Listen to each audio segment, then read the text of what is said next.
Malam itu, Rian dan teman-temannya, Dika dan Fajar, sedang asyik nongkrong di pinggir jalan yang sepi. Angin malam berdesir pelan, membawa cerita-cerita seram yang mereka tukarkan. "Kalian tahu cerita tentang penampakan di jembatan sana?" tanya Fajar, suaranya sedikit berbisik. Dika langsung merapat, sementara Rian hanya tersenyum skeptis. "Ah, itu cuma mitos," kata Rian, mencoba menenangkan suasana. "Paling juga cuma pantulan cahaya atau orang iseng." Tiba-tiba, di kejauhan, sebuah titik cahaya merah menyala muncul. Awalnya kecil, namun perlahan membesar dan bergerak mendekat. "Lihat itu!" seru Dika, suaranya tercekat. Fajar ikut menunjuk, wajahnya pucat pasi. Cahaya itu kini terlihat seperti bola api yang melayang rendah di atas tanah. Rian merasakan jantungnya berdebar lebih cepat. Ini bukan pantulan cahaya biasa. Bola api itu memancarkan aura panas dan gelap yang aneh. Bola api itu melesat cepat, melewati mereka hanya beberapa meter di atas kepala. Udara di sekitar mereka terasa panas membakar, dan bau hangus tercium tajam. Setelah bola api itu menghilang di balik pepohonan, keheningan mencekam menyelimuti mereka. Mereka semua terdiam, berusaha mencerna apa yang baru saja terjadi. Apa itu tadi?" bisik Dika, suaranya bergetar. Rian tidak bisa menjawab. Skeptismenya runtuh, digantikan oleh rasa takut yang dingin. Malam itu, mereka pulang dengan perasaan campur aduk. Rian tahu, cerita tentang bola api itu bukan lagi sekadar mitos. Itu adalah kenyataan yang baru saja mereka alami. Beberapa hari setelah kejadian itu, Rian merasa gelisah. Setiap malam, ia terbangun dari mimpi buruk yang sama. Bola api merah menyala melesat ke arahnya. Dika dan Fajar juga merasakan hal yang sama. Mereka sering berkumpul, mencoba mencari penjelasan logis, tetapi tidak ada yang masuk akal. Suatu sore, Rian mendengar kabar aneh dari tetangganya. Beberapa hewan ternak di ujung desa ditemukan mati secara misterius, dengan luka bakar aneh di tubuh mereka. Rian teringat bau hangus yang tercium malam itu. Mungkinkah ada hubungannya dengan bola api yang mereka lihat? Rasa penasaran dan takut bercampur aduk dalam dirinya.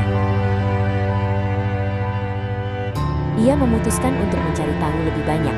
Rian teringat Pak Karto, seorang tetua desa yang dikenal memiliki banyak cerita dan pengetahuan tentang hal-hal mistis.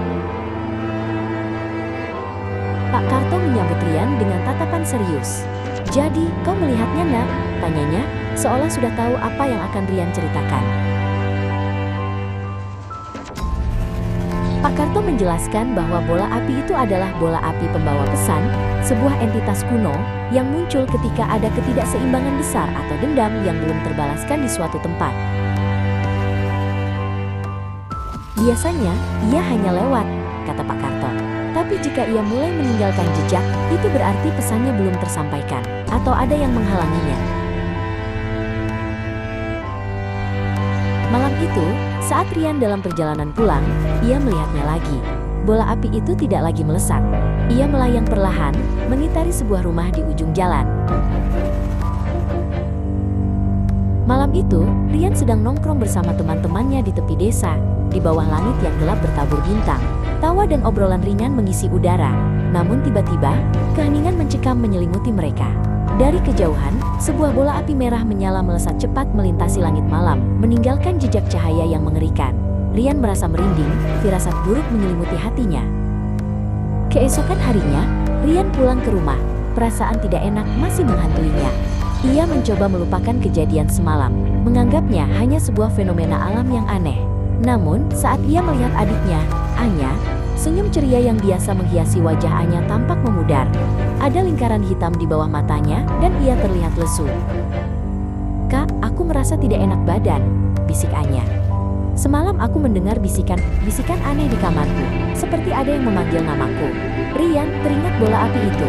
Ia mencoba menenangkan Anya, tetapi hatinya berdegup kencang. Apakah ini ada hubungannya? Malam-malam berikutnya, teror itu semakin nyata. Benda-benda kecil di kamar Anya mulai bergerak sendiri. Sebuah buku terjatuh dari rak, lampu berkedip-kedip tanpa sebab. Anya semakin ketakutan, tidurnya terganggu oleh mimpi buruk dan bisikan-bisikan yang semakin jelas. Rian mulai percaya bahwa ada sesuatu yang jahat mengincar adiknya. Ia mencoba mencari tahu, bertanya kepada ketua desa tentang bola api dan santet. Mereka hanya menggelengkan kepala, menyarankan untuk berdoa dan berhati-hati. Namun, Rian tahu itu tidak cukup. Suatu sore, saat Rian sedang menyiapkan makanan, ia mendengar teriakan Anya dari kamarnya. Ia bergegas masuk dan menemukan Anya terlempar ke dinding. Sebuah kekuatan tak terlihat mencengkeramnya.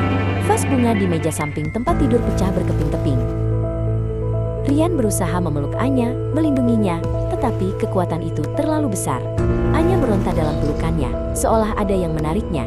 Dingin yang menusuk tulang memenuhi ruangan, membuat Rian merinding. Anya semakin lemah.